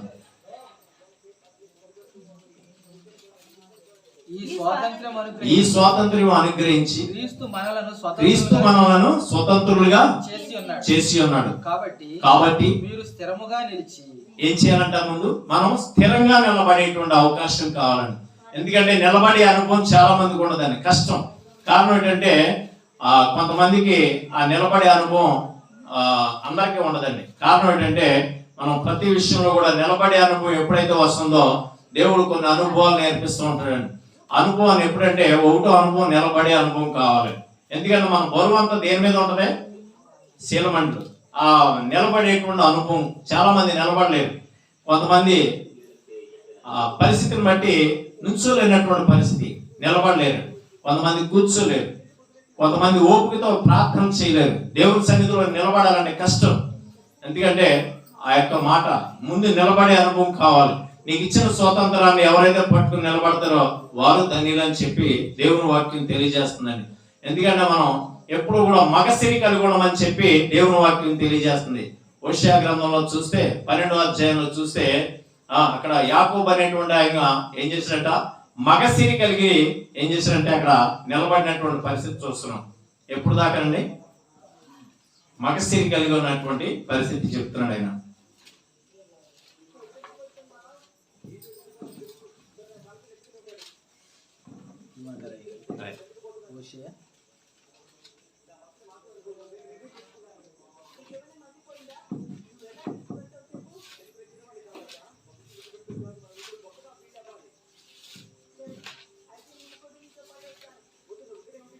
పన్నెండో అధ్యాయం 3వ వచనం గమనించండి. తల్లి గర్భమందు యాకోబు తన సహోదరుని మడిమేను పట్టుకొని మగసిరి కలవాడై అతడు దేవునితో పోరాడెను. అతడు దూతతో పోరాడి జయమొందెను. దేవునికి స్తోత్రం. క్రైస్తవులు ఎలా కలిగి ఉండాలంట? మగసిరి కలిగినటువంటి వ్యక్తిగా ఉండాలని చెప్తున్నాడు. కారణం ఏంటంటే ఆయన కూడా ఏం చేశాడట? ఆయన కూడా భయం వచ్చింది. ఆయన కూడా భయం వచ్చినప్పుడు ఏం చేశాడండి? అందరినీ పంపించాడు. అక్కడ ఉన్నటువంటి ఆ భార్యల్ని, పిల్లల్ని అందరినీ కూడా 2 గుంపులుగా పంపించేసి ఎక్కడ ఆగిపోయాడట? ఒక స్థలాన్ని ఆగిపోయినటువంటి పరిస్థితి చూస్తున్నాం. ఆ స్థలాన్ని ఆగిపోయి అక్కడ ఏం చేశాడంటే వెంటనే ఒక్కడే ఆగిపోయి లోపలికి రావడానికి భయపడుతున్నాడు. ఎందుకంటే 25 సంవత్సరాల నుంచి ఆయన ఏం చేస్తున్నాడంటే ఒక భయం అతనిలో వెంటాడుతుంది. ఆ భయం ఏం చేస్తుందంటే నిలబడే అనుభవం లేదు, వాళ్ళతో నడిచే అనుభవం లేదు, వాళ్ళతో కలిసే అనుభవం లేదు. వాళ్ళతో వెళ్ళాలంటే ఒక భయం ఏం చేసిందంట? నిలబడలేనటువంటి పరిస్థితి వచ్చింది. ఏమైనా సరే ఒక తీర్మానం చేసుకోవాలని ఏం చేసిందంట? ఆదికాండంలో చూస్తే 32వ అధ్యాయంలో ఈయన మగసిరి కలిగినటువంటి వ్యక్తిగా ఇక్కడ చూస్తున్నాం. ఆయన తెల్లవారుచున్నది కనుక నన్ను పోనిమ్మనగా అతడు నీవు నన్ను ఆశీర్వదించితేనే గాని నిన్ను పోనేను. అంటే ఇక్కడ ఆయనకి ఆశీర్వాదం లేదంటారా? ఆశీర్వాదం అంటే ఆఖరికి ఆయనకి పిల్లలు ఎంతమంది అంటే 12 మంది గోత్రకర్తలు అందరూ ఉన్నారు. ఆయనకైనా ఆస్తి ఏం తక్కువ అంటారా? ఏమాత్రం కూడా తక్కువ కాదు. అయినా సరే ఏం చేస్తానంట? ఆయనకు ఉన్నటువంటి ఆస్తిలో ఆయనకి ఇవ్వటానికి ఎంత ఎన్ని పక్కన పెట్టాడో చూడండి. ఆయనకి వాళ్ళ అన్న ఎదురొస్తే ఇమ్మని చెప్పడానికి వాళ్ళందరికీ కూడా ఇవ్వటానికి అక్కడ కొన్ని మేకల్ని, గొర్రెల్ని ఇవన్నీ కూడా ఏర్పాటు చేశాడు చూడండి.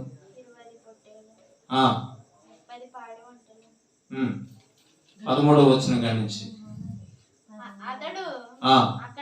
ఆ రాత్రి గడిపి తాను సంపాదించిన దానిలో తన అన్న అయిన ఏశావు కొరకు ఒక కానుకను అనగా 200 మేకలను,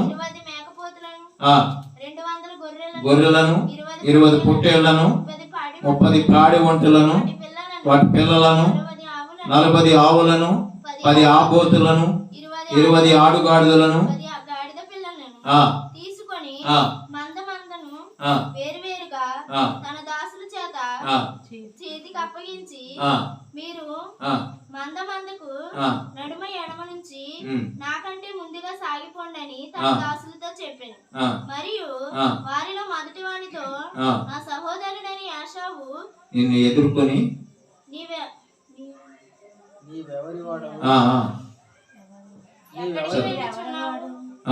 నీ ముందరనున్నవి ఎవరివని నిన్ను అడిగిన ఎడల నీవి నీ సేవకుడైన యాకోబువి, ఇది నా ప్రభు అయిన ఏశావు కొరకు పంపబడిన కానుక. ఎంతంట? ఎన్ని ఇచ్చాడండి? కానుక ఇస్తున్నాడంటే ఆయన ఏమైనా పేదోడా? అంటే ఇప్పుడు ఏ పరిస్థితిలో ఉన్నాడో నన్ను ఆశీర్వదిస్తేనే కానీ నిన్ను విడిచిపెట్టను అని చెప్పాను అన్నాడు. నన్ను ఆశీర్వదిస్తేనే తప్ప నిన్ను విడిచిపెట్టను అంటే ఆయనకి ఎంత ఆస్తి ఉందో సార్ మీరు గమనించి ఉంటారు. అవన్నీ కూడా ఎవరికి ఇచ్చేస్తున్నాడు? అవన్నీ కూడా ఇచ్చేస్తానికి కూడా ఇష్టపడ్డాడంటే అతనికి ఇంకా ఏం తక్కువని? పిల్లల 12 మంది ఉన్నారు, ఒక కుమార్తె అయితే పోయింది, ఆమె గొడవ లేదు. ఇప్పుడు ప్రస్తుతానికి ఎంత ఆస్తి ఉన్నా ఎంత ఉన్నప్పుడు ఏం చేయాలంటే ఇప్పుడు ఆశీర్వదించమన్నాడు. ఏం ఆశీర్వాదం?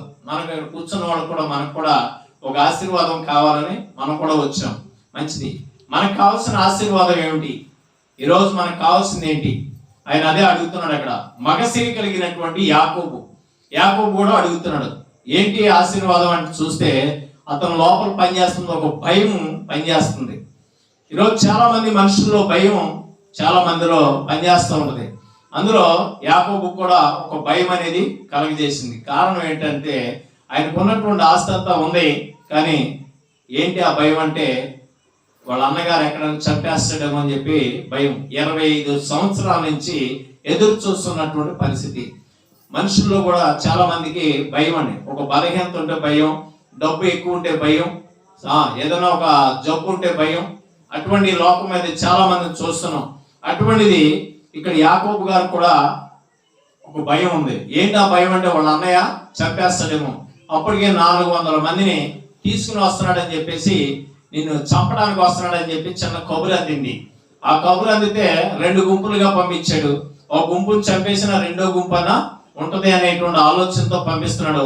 రెండోది నేను రానని చెప్పాడు, నేను ఇక్కడే ఉండిపోతానని చెప్పాడు. కారణం ఏంటంటే అతనిలో ఉన్న భయం ఏం చేసిందంట, అక్కడే ఉండిచ్చింది. నిలబడే అనుభవం లేదు. అందుకే నిలబడే అనుభవం కావాలి. అప్పుడు ఏం చేయాలో తెలియక అప్పుడు నిజమైనటువంటి దేవుని పట్టుకోవాలని ఏం చేశాడంటే ఆ రాత్రి అంతా కూడా అక్కడ చెప్తున్నమాట. చూడండి, ఆ రాత్రి అంతా కూడా ఏం చేస్తానంటే 24వ వచనం నుంచి, యాకోబు అక్కడు మిగిలిపోయిను, ఒక నరుడు తెల్లవారు వరకు అతనితో పెనుగులాడును, తాను అతన్ని గెలవకుండా చూచి తొడగూటి మీద అతన్ని కొట్టాను. ఎందుకంటే దేవుడు పరీక్ష పెట్టి చేస్తున్నాడని. ఎందుకంటే ఏమైనా సరే నేను విడిచిపెట్టను, నాకు ఆశీర్వాదం కావాలి. ఈ ఆశీర్వాదం కావాలంటే ఆయన దేవుడు ఒకసారి కొట్టాడు. అసలు ఆయన విడిచిపెట్టేస్తాడేమో చూసాడు, కానీ విడిచిపెట్టలేదని. పోరాడి గెలిచాడు. కాబట్టి ఆయన పేరు ఏమైనా వచ్చింది అక్కడ, పేరు చదువుకున్నాం. ఏ పేరంటే అయింది, మగసిరి కలిగినటువంటి వ్యక్తి. ఎందుకంటే క్రైస్తవులు మన అందరం కూడా ఏం కలిగి ఉండాలంట, మగసిరి కలిగినటువంటి ప్రతి ఒక్కరు కూడా దేవుణ్ణి ఏం చేయొచ్చు, గణపరచడానికి, సాతాన్ని ఎదిరించడానికి మనకి ఏమిచ్చాడు అవకాశం, ప్రార్థన అనే ఆయుధాన్ని ఇచ్చాడు, ప్రార్థన అనే శక్తిని ఇచ్చాడు. ఏం చేశారంట అక్కడ వాళ్ళందరూ కూడా, ఇశ్రాయేలీయులు కూడా ఏం చేశారంట, వాళ్ళందరూ కూడా పోరాడి వాళ్ళు చేసినటువంటి పనికి ఏం దొరికింది, విడుదల దొరికింది. మీ దేవుడే గొప్పవాడైనటువంటి పరిస్థితి. ఇక్కడ కూడా అదే చూస్తాం. కారణం ఏంటంటే ఆ కిందకి వెళ్ళి కొద్ది చూస్తే ఆ రాత్రి అంతా కూడా ఆయనకి దేవుని పట్టుకుని బ్రతిమలాడినటువంటి పరిస్థితుల్లో చూస్తే 32వ వచనంలో చూస్తే, అందుచేత యాకోబు తొడగూటి మీద కొట్టినందున ఇశ్రాయేలీయులు తినరు. ఎందుకంటే ఇక్కడ 30వ వచనంలో చూస్తే, యాకోబు నేను ముఖాముఖిగా దేవుణ్ణి చూచి తిని, అది ఏం చేస్తానంట, దేవుణ్ణి ఏమైనా సరే నా ప్రాణమునకు దక్కినది, ఆ స్థలమునకు పెనియేలు అనే పేరు పెట్టాను. దేవునికి స్తోత్రం. ఎందుకంటే ఇక్కడ దేవుని యొక్క గొప్పతనం అంటే దేవుని పట్టుకుని విడిచిపెట్టను. ఏమైనా సరే నన్ను పోనేమన్నా సరే నేను పోనవని చెప్పేసి దేవుని గట్టిగా పట్టుకున్నటువంటి పరిస్థితి. మనం కూడా ఏం చేయాలంటే ఈ రాత్రి ఇక్కడ ఏం చేయాలి, మనం కూడా దేవుణ్ణి పట్టుకుని ఏమైనా సరే మనకున్న దాన్ని గెలిచి, మనకున్నటువంటిది ఏదైతే మన మీద ఏలుబడి చేస్తుందో దాని నుంచి విడిపించుకోవడానికి మనం ఏం చేయొచ్చు, మనకున్న భయం కావచ్చు, మనకున్న అప్పు కావచ్చు, మనకున్న ఏ సమస్య అయితే ఉందో దాని నుంచి మనం ఏం చేయొచ్చు, విడుదల పొందడానికి మనం కూడా మగసిరి కలిగినటువంటి ఆయన వల్లే మనం ఏం చేయాలంటే దేవుణ్ణి పట్టుకోవడానికి ఏం చేయాలి, మనం ప్రయత్నం చేయడానికే మనం ఈ రోజు ఏర్పాటు చేసుకున్న కూడిక. దేవునికి స్తోత్రం. ఎందుకంటే ఇక్కడ అంతమంది కూడా వాళ్ళందరూ కూడా వచ్చి వాళ్ళు పోరాడి అంతా చేసినా కానీ చివరికి ఏం చేశారంట, నేను చంపేస్తానని చెప్పి భయపెట్టినటువంటి ఆయన ఏం చేశాడో చూద్దాం. 33వ అధ్యాయం మొట్టమొదటి నుంచి చూస్తే, ఎప్పుడైతే దేవుడిని పట్టుకున్నాడో దేవుడు అభయం ఇచ్చాడు. నీ పేరేంటంటే యాకోబు అని మళ్ళీ చెప్తున్నాడు. యాకోబు కాదు, ఇక నుంచి నీ పేరు ఇశ్రాయేలు అని చెప్పి పేరు మార్చాడు. అక్కడ జరుగుతున్న పరిస్థితి చూడండి. 33వ అధ్యాయం మొట్టమొదటి నుంచి, యాకోబు కన్నులెత్తి చూచినప్పుడు ఏశావు అతనితో 400 మందిని మనుషులు వచ్చుచుండిరి. అప్పుడు అతడు తన పిల్లలు లేయా రాహేలును 2 దాసీలకు పంచి అప్పగించెను. అతడు ముందర దాసీలను వారి పిల్లలను, వారి వెనుక లేయాను ఆమె పిల్లలను, ఆ వెనుక రాహేలును యోసేపులను ఉండి తాను వారి ముందర వెళ్ళుచు తన సహోదరుని సమీపించు వరకు 7 మార్లు నేలను సాగిలపడెను. ఏం చేస్తున్నాడంట? మేడ మీద పడి సాగిలపడి అప్పుడు యాషావు అతని ఎదుర్కొని పరిగెత్తి అతని కౌగిలించుకొని అతని మెడ మీద పడి ముద్దు పెట్టుకొనెను. వారిద్దరు కన్నీరు విడిచిరి. దేవునికి స్తోత్రం. దేవుని ఎప్పుడైతే పట్టుకున్నారో వాళ్ళకి ఏమైందంటే ఆ రోజు నుంచి భయం వాళ్ళ నుంచి ఏమైంది? విడుదల దొరికిందా లేదా? ఎప్పుడైతే పోరాడాడు, ఎప్పుడైతే గెలిచాడు, ఏం చేశాడు? శత్రువు అయినటువంటి వ్యక్తి కూడా ఏమైపోయాడు? మిత్రుడుగా మెడ మీద పడి ముద్దు పెట్టుకునేటువంటి స్థాయికి వెళ్ళిపోయినటువంటి పరిస్థితి. దేవుణ్ణి ఈ రోజు మనం పట్టుకుంటే మాత్రం ఎవరైతే మన మీద దాడి చేస్తున్నారో వాళ్ళు ఇప్పుడు మన మీద ఏం చేస్తున్నారంటే దాడి చేసినా, మిమ్మల్ని భయపెట్టినా, ఏదైతే చేసినా చివరికి ఏం కలిగి ఉండాలంట? ఆ మెడ మీద పడి ముద్దు పెట్టుకునే ప్రేమగా మారిపోయేటువంటి పరిస్థితిగా మార్చేటువంటి మన దేవుడు. దేవునికి స్తోత్రం. దేవుడు ఎంత ప్రేమమయుడంటే, ప్రేమ ఎలా మార్చేసింది అంటే, దేవుని ప్రేమ పగని, కోపాన్ని, ద్వేషాన్ని కూడా 25 సంవత్సరాల నుంచి పగ పెంచుకున్నటువంటి వ్యక్తిలో ఉన్నటువంటి దాంతో కూడా ఏమైపోయిందంటే ఒక్కసారిగా ప్రేమగా మార్చినటువంటి గొప్ప దేవుడు. ఆయన ప్రేమమయుడు. ఎందుకంటే ప్రతి పరిస్థితిని కూడా దేవుడు మనకు అనుకూలపరిచేటువంటి గొప్ప దేవుడు అండి. కారణం ఏంటంటే దేవుని మనం పట్టుకుంటే మాత్రం మొట్టమొదటిగా మనం చూస్తే అక్కడ ఏమైంది? ఇశ్రాయేలీయులు అందరూ కూడా దేవుణ్ణి ఏం చేశారంట? ఆ మొర పెట్టారు. అక్కడి నుంచి విడుదల దొరికింది. మాట వినకపోతే ఏం చేశాడు? ఫరోకి బుద్ధి చెప్పి 10 రకాల తెగుళ్ళు పంపించి వెంటనే దేవుడు వారి నుంచి కూడా విడుదల ఇచ్చినటువంటి గొప్ప దేవుడు అండి. దేవునికి స్తోత్రం. దేవుడు గొప్ప కార్యాలు చేసేటువంటి గొప్ప దేవుడు. నువ్వు ఎన్నాళ్ళ నుంచి బానిసత్వంలో ఉన్నావో దాని నుంచి విడిపించడానికి ఏం చేస్తున్నాడంట? మా కోసం ప్రార్థన చేయమని చెప్పి విడిచిపెట్టేశాడు. అయ్యా నువ్వు ఎంత అర్జెంట్గా వెళ్ళిపోతే అంత మంచిదని చెప్పాడు. కారణం ఏంటంటే దేవుడు గొప్పవాడు కనుక, దేవుడు చేసే కార్యాలు ఆశ్చర్యమైన కార్యాలు కనుక నీ కోసం నా కోసం ప్రాణం పెట్టడానికి ఏమాత్రం కూడా వెనకాడినటువంటి ప్రేమగా మార్చినటువంటి గొప్ప దేవుడు అండి. కారణం ఏంటంటే వాళ్ళకైనా శ్రమలు చూపించాడు తప్ప ఆయనకి ఏమాత్రం కూడా ఏమీ చూపించలేదు. కారణం ఏంటంటే మన మీద దేవుడు ఆ ఇశ్రాయేలు మీద పెట్టినట్టున్న ఒక మంచి ప్రేమ. ఆ ప్రేమను ఎలా మార్చేసాడంటే వాళ్ళకి శ్రమ వచ్చింది, వీళ్ళకేమో విడుదల వచ్చింది. ఇక్కడ కూడా యాకోబు కూడా మగసిరి కలిగినటువంటి వ్యక్తిగా మనం చూస్తున్నాం. మగసిరి కలిగి ఉన్నటువంటి దేవుణ్ణి పట్టుకుని ఎంత కష్టం వచ్చినా సరే, తొడ గూటి మీద కొట్టినా సరే, తుంటినానం తెగిపోయినా సరే, ఏమైపోయినా సరే అక్కడి నుంచి నేను విడిచిపెట్టను, దేవుని ఏమైనా సరే గట్టిగా పట్టుకుంటానని చెప్పి ఆయన పోరాడి గెలిచాడు. కాబట్టి ఈరోజు మగసిరి కలిగినటువంటి పరిస్థితిని చూడగలుగుతున్నాం. కారణం ఏంటంటే ఆ పగన ప్రేమగా మార్చినటువంటి గొప్ప దేవుడు అండి. పగ అంతా కూడా ఎలా మారిపోయింది? ప్రేమగా మార్చేసిన దేవుడు అండి. దేవుడు ప్రేమమయుడు. ఎందుకంటే నీ కోసం, నా కోసం, అందరి కోసం ప్రాణం పెట్టినటువంటి గొప్ప దేవుడు అండి.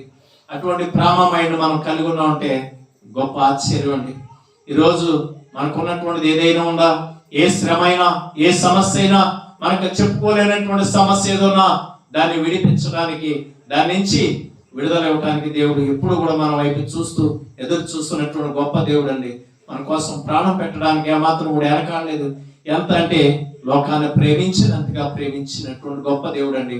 మన దగ్గర నుంచి కోరుకునేది ఆయన స్తుతించడానికి తప్ప ఏమీ లేదండి. ఎందుకంటే వాళ్ళ ముందే అడిగాడు, వారికి నడవటానికి ఎంతగా అడిగాడంటే దేవుణ్ణి మహిమపరచడానికి నా ప్రజల్ని 3 రోజులు ప్రయాణం అంత దూరాన్ని వెళ్ళడానికి అవకాశం ఇవ్వమన్నాడు. ఎందుకని చూస్తే 3 రోజులు ప్రయాణం అంటే కనీసం 90 కిలోమీటర్ల దూరం వెళ్ళి ఆరాధన చేస్తే అప్పుడు ఆరాధనకి ఏం చేస్తాడంటే దేవుడు స్తుతించడానికి అంత దూరాన్ని ఉంటేనే తప్ప ఆరాధించడానికి అవకాశం కుదరదని చెప్పాడు. కారణం ఏంటంటే అంత దూరం వెళ్ళడానికి మరి ఇప్పుడు ఇక్కడ కూడా మనం ఏం చేస్తాం, దేవుని సన్నిధికి రావడానికి ఎంతో మంది ఎన్నో రకాల సాకులు చెప్పేవారు కూడా ఉన్నారు. ఎందుకంటే ఇక్కడ పరిస్థితి చూస్తే మరి ఎన్ని రోజులు నడవడానికి ఇష్టపడ్డాడంటే 3 రోజులు నా ప్రజలను విడిపించమని చెప్పాడు. కారణం ఏంటంటే అక్కడ దేవుని ఆరాధించడానికి ఎన్ని రోజులు అడిగాడంటే 3 రోజులు ప్రయాణం అంత దూరం అంట. 3 రోజులు ప్రయాణం అంటే ఎంత దూరం అండి? కనీసం వాళ్ళు 30 కిలోమీటర్లు వెళ్ళేవారంట. ఇశ్రాయేలు నడుస్తుంటే రోజుకి 30 కిలోమీటర్లు. అలాగే దేవుణ్ణి ఆరాధించడానికి ఒక స్థలం కావాలి. అందుకని ఎంత దూరం కావాలంట, 90 కిలోమీటర్లు వెళ్ళి ఆరాధన చేసుకుంటామని చెప్పాడు. అక్కడ దేవుణ్ణి ఆరాధిస్తుంటే ఇక్కడ దాకా వస్తుందంట అంత సౌండ్. కానీ మైక్ పెడితేనే ఏం చేస్తాం మనం? మైక్ పెడితేనే చాలా మందికి కష్టం. అటువంటిది 90 కిలోమీటర్లు వెళ్ళడానికి పర్మిషన్ అడిగాడు. పర్మిషన్ నేను ఇవ్వనని చెప్పాడు. అంటే పర్మిషన్ ఇవ్వనటువంటి ఆ రాజుకి ఏం చెప్పాడట, బుద్ధి చెప్పి 10 రకాల తెగుళ్ళు పంపించి ఏం చేశాడు, అక్కడి నుంచి విడుదల ఇచ్చినటువంటి గొప్ప దేవుడు. దేవుని స్తోత్రం. మనం ప్రతి విషయాన్ని బట్టి మనం చూస్తే దేవుని యొక్క అద్భుతమైన కార్యాలను బట్టి దేవుణ్ణి మనం ఏం చేయొచ్చు అంటే మహిమపరచడానికి మనం ఎప్పుడు కూడా సిద్ధపడి ఉండటానికి ఏం చేస్తున్నాడంట, ఇష్టపడుతున్నాడు ఆయన. మనం ఎప్పుడైతే ఇష్టపడతామో ఆయన కూడా ఆ ప్రేమ చూపించేటువంటి దేవుడు. మనం ఎప్పుడైతే ఒక అడుగు ముందుకేస్తామో అప్పుడు మాత్రమే దేవుడు ఏం చేస్తాడంటే మన వైపు చూసేటువంటి గొప్ప దేవుడు అండి. ఎందుకంటే దేవునికి హద్దులు లేవండి. దేవునికి హద్దులు లేవు.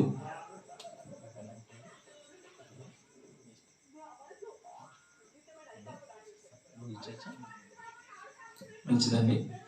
ఎందుకంటే దేవుని యొక్క కృప ద్వారాగా దేవుడు ఇచ్చినటువంటి సమయాన్ని మనం నేర్చుకున్నటువంటి మాటలు కారణం ఏంటంటే ఏ సమస్యల నుంచి విడిపించే గొప్ప దేవుడు. ఆఖరిగా ఒక మాట తెలియజేసి ముగిచ్చేస్తాను.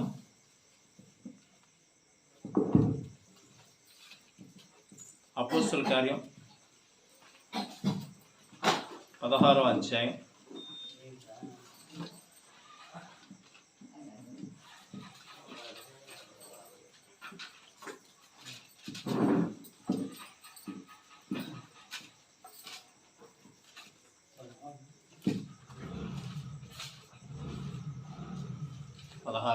25వ వచనం.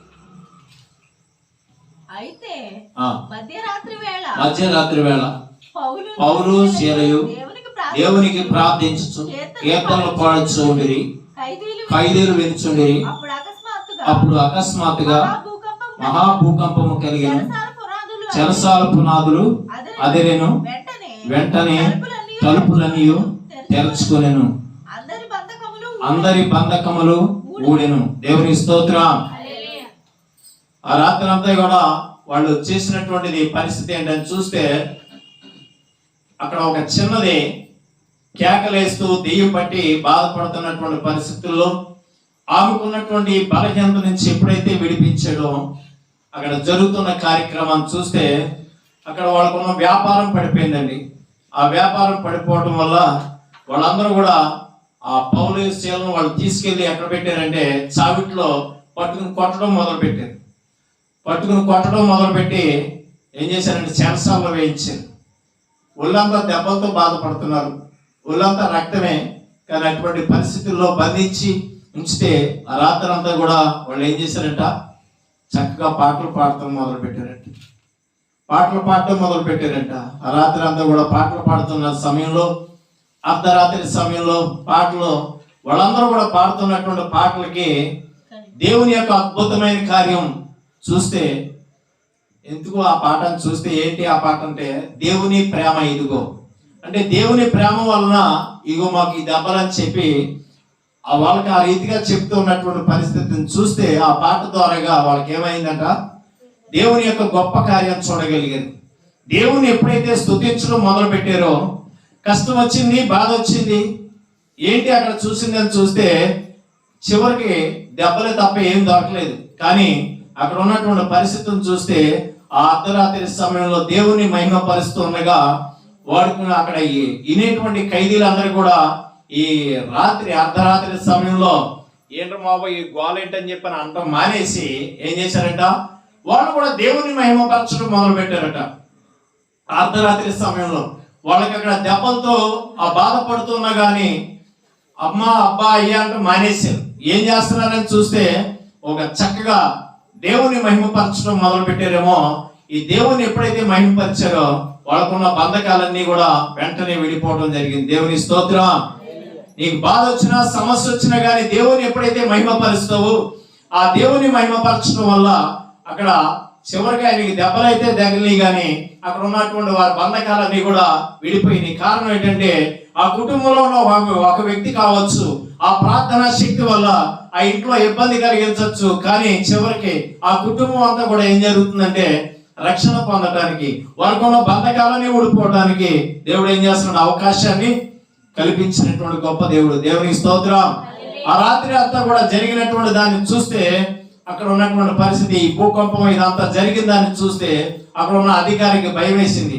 వీళ్ళందరూ కూడా చెరసాలని పునాదులని ఊడిపడిపోయినాయి కాబట్టి వాళ్ళు ఎక్కడో అక్కడ పారిపోయారేమని చెప్పి ఒక కత్తి తీసుకుని పొడుచుకోబోతుంటే పౌలు గారు ఏం చెప్పాడు, ఆ పని మాత్రం చేయకునైనా అని చెప్పి వాళ్ళు ఏం చేశారంట, అవకాశం దొరికినప్పుడు వెళ్ళిపోవచ్చు కదా. వాళ్ళు ఎవరు వెళ్ళిపోలేదండి. ఖైదీలు, దొంగలు, గజ దొంగలు అటువంటి వాళ్ళందరూ కూడా ఏమైపోయారు, అక్కడే ఉండిపోయారు. దేవుని ప్రేమ ఏమని చేసిందంటే అక్కడ కథలోకనే చేసింది. దేవునికి స్తోత్రం. గొప్ప దేవుడు మనకి ఎప్పుడు కూడా ఏం చేస్తాడట, మనల్ని అందరినీ కూడా ఎక్కడికి కూడా ఆ బంధకాల నుంచి విడిపించడానికి చూసినప్పుడు ఇటు అటు పారిపోవడానికి కాదండి, దేవుని యొక్క సన్నిధిలో ఉండటానికి, వారు మారు మనసు పొందడానికి, వారికి ఉన్న ప్రతి బంధకాన్ని విడిపించడానికి దేవుడు ఏం చేశాడట, ఒక చక్కని అవకాశం ఇచ్చాడు. చివరికి అక్కడ చూస్తే ఆ పొడుచుకోబోయేటువంటి పరిస్థితుల్లో ఏ హాని చేసుకోవద్దంటే ఇది నిజమా అని చెప్పి ఒక లైట్ తీసుకొచ్చి వాళ్ళందరినీ కూడా ముఖాలెట్టి అందరినీ చూడటం మొదలు పెట్టాడట. అప్పుడు ఈ పౌలు గారిని శీలను తీసుకుని బయటకు వచ్చినప్పుడు అక్కడ చెప్తున్నటువంటి మాట, అయ్యలారా రక్షణ పొందడానికి ఇప్పుడు మేమేం చేయాలి అని చెప్పి అడుగుతున్నారట. అర్ధరాత్రి సమయంలో ఈ రోజు ఇంకా రక్షణ అనేటువంటిది లేకపోతే, ఇంకా నువ్వు బానిసత్వం అనే బంధకాలు నిన్ను బంధిస్తే, ఈ రోజు దేవుని స్తుతిస్తే మాత్రం అర్ధరాత్రి సమయంలో స్తుతించే వాళ్ళకున్న బంధకాలని ఊడిపడిపోయినటువంటి పరిస్థితి. ఈ రోజు భయమా, ఈ రోజు సమస్య, ఎక్కడైనా చిక్కుపడిపోయి ఉన్నావా, ఆ ప్రతి చిక్కుల్లోంచి, సమస్యల్లోంచి, ఇరుకుల్లోంచి, ఇబ్బందుల్లోంచి విడిపించడానికి దేవుడు సమర్థత కలిగినటువంటి గొప్ప దేవుడు అండి. దేవునికి స్తోత్రం. ఆయన ప్రేమ ఎలా మార్చిందంటే ప్రతి సమస్య నుంచి విడిపించడానికి, అర్ధరాత్రి సమయంలో దేవుడు గొప్ప కార్యం చేయడానికి, వారు బంధించబడినా, వాళ్ళు దెబ్బలు తిన్నా, ఏం చేసినా కుటుంబం రక్షణ పొందడానికి, ఖైదీలందరూ కూడా మార్పు చెందడానికి, మారు మనసు పొందడానికి దేవుడు చక్కని అవకాశం ఇవ్వడానికి జరిగిందండి. ఎంత గొప్ప కార్యం చేశాడంటే దేవుడు చెప్పడానికి ఆశ్చర్యమైనటువంటి సంగతులు, కానీ చెవికి ఇప్పుడు ఈ రోజు వినిపించిన పరిస్థితి, కంటికి కనిపించిన పరిస్థితి, హృదయానికి గోచరం కానిటువంటి పరిస్థితిగా మారిపోయింది. ఆయన ప్రేమ ఎలా మారిపోయిందంటే ఈ రోజు ఎవరికి కూడా అర్థం కాని పరిస్థితుల్లో ఉంది. ఎందుకంటే ఆషామాషిగా చూస్తున్న దేవుని యొక్క శక్తిని ఈ రోజు కూడా ఎవరు అర్థం చేసుకోలేనటువంటి పరిస్థితుల్లో ఉన్నారండి. మన కోసం ఆయన రావడానికి కూడా సిద్ధంగా ఉన్నాడు. ఎవరైతే ఇది సిద్ధపాటు కలిగి ఉంటారో వారికి మాత్రమే ఈ అవకాశం అండి. ఎందుకంటే ఎంత అవకాశం ఎవరికి దొరకదు. ఎంతమంది అయితే ఉన్నారో వారిని లెక్కించమని దేవుని యొక్క వాక్యం సెలవిస్తుంది. ఈ దేవుని సన్నిధిలో ఎంతమంది అయితే ఆరాధిస్తున్నారో, అందుకని ప్రకటన గ్రంథంలో 11వ అధ్యాయంలో చూస్తే వాళ్ళకు ఒక కొలకర ఇచ్చి దేవదూతను పంపించి ఎంతమంది అయితే దేవుని స్తుతిస్తున్నారో వారు లెక్కించు అని చెప్పి అన్నారు. బయట ఉన్న వాళ్ళని విడిచిపెట్టు అని చెప్పి అన్నారు. ఈ రోజు నీ పేరు, నా పేరు అక్కడ జీవ గ్రంథంలో ఉండటానికి దేవుడు అవకాశం ఇచ్చాడండి. రక్షణ పొందడానికి అవకాశం ఇచ్చాడు. రక్షణ లేనటువంటి వారు ఎవరైనా ఉంటే ఈ రోజు రక్షణ పొందడానికి ఆయన ఏమడిగాడు, అయ్యా ఈ రాత్రి మేము రక్షణ పొందడానికి నేను ఏం చేయాలని అడిగాడు. ఈ అవకాశాన్ని బట్టి, దేవుడు మనకి ఇచ్చిన అవకాశాన్ని బట్టి ఈ వాక్యం ఇంకా అర్థమైతే మాత్రం ఈరోజు చాలా మంది మైక్ శబ్దం ద్వారా ఎంతమంది అయితే వింటున్నారో అది ప్రతి ఒక్కరికి కూడా ఇది మంచి అవకాశం అండి మాట వినడానికి. ఒకప్పుడు నేను కూడా చీకట్లో పాపంలో జీవించినటువంటి పరిస్థితి, అటువంటి పాపం నుంచి విడిపించినటువంటి గొప్ప దేవునికి కృతజ్ఞత కలిగి ఉండే గొప్ప భాగ్యం దేవుడు నాకు ఇచ్చాడు. అందుని బట్టి ఆయనకి ఏమి ఇచ్చినా నేను రుణం తీర్చుకోను. మా కంటితో నోటితో చేసిన పాపం కోసం ఆయన ముఖాన్ని నువ్వు వేయించుకున్నాడండి. మా యొక్క హృదయ తలపుతో చేసిన పాపం కోసం ఆయన తలపై మొన్న కిరీటాన్ని పెట్టించుకోవడం జరిగింది. నా శరీరంతో చేసిన పాపం కోసం ఆయన శరీరంపై 39 కొరడా దెబ్బలు నా కోసం భరించడం జరిగిందండి. నా చేతులతో చేసిన పాపం కోసం ఆయన చేతులకు మేకులు ఎంచుకున్నాడు. నా పాదములు అనేకమైన పాపపు స్థలాలకు నడిచి దానికి బదులుగా నా స్థానంలో ఆయన పాదాలకు మేకులు ఎంచుకుని ఆకాశానికి భూమికి మధ్యలో సిలువ వేయబడి మనందరి కోసం ప్రాణం పెట్టి పాపాల నుంచి విడిపించడానికైనా ఈ భూలోకానికి వచ్చి ఆయన మరణించి తిరిగి లేచి ఆరోహణమై తిరిగి రాబోతున్నాడు. అటువంటి ఆయనకి మనం కృతజ్ఞత కలిగి ఉన్నాం.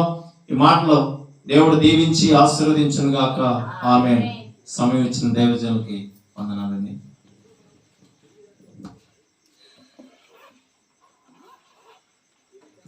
దేవుని స్తోత్రం. హల్లెలూయా.